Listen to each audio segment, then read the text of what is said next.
Detective Michael Graves had seen a lot in his 20 years on the forced mutilations. Drownings, entire families wiped out in domestic spirals, but nothing like this. The first victim was found strung up like meat, skinless and slick. Every inch of dermis had been removed, yet the face was untouched, eyes open, mouth gaping. The second was worse. The victim's skin had been laid out neatly beside the body, pressed flat like a deer pelt, holes where the eyes and mouth used to be. The edges were stitched, as though someone meant to sew it into something wearable.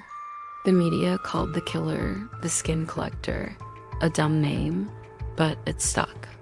The deeper they investigated, the stranger it became. No fingerprints, no signs of forced entry, no DNA, and all the victims had received packages in the mail within 24 hours before their deaths. A box wrapped in old newspaper and string. Inside, a fragment of skin carefully labeled and preserved with a note, a sample of the pattern. Yours will complete the whole.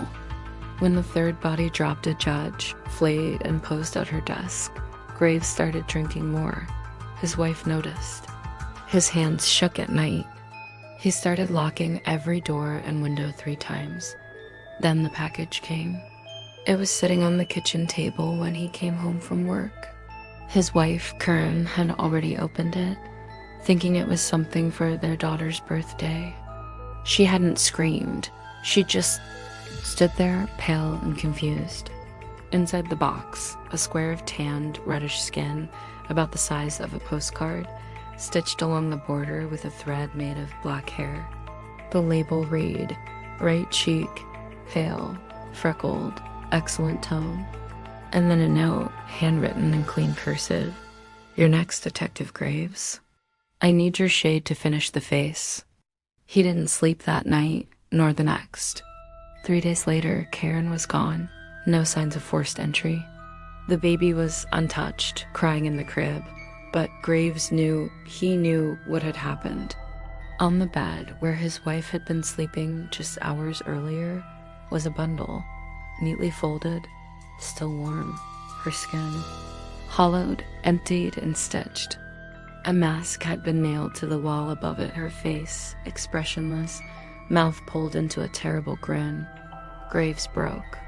The department put him on leave. They found him sitting in his backyard 2 days later, rocking slowly, clutching the stitched face like a child with a teddy bear. But it didn't end there. That night, the neighbor saw someone walking through the yard. Not just walking, shuffling. The figure was wearing a patchwork coat, or maybe a robe. But it was too thin, too human, too fleshy. And its face, stitched from dozens of others, didn't blink. The neighbor called the cops. By the time they arrived, Graves was gone. All that remained was a note pinned to the kitchen counter with a curved skinning knife. The collector is never finished. Every face adds to the masterpiece.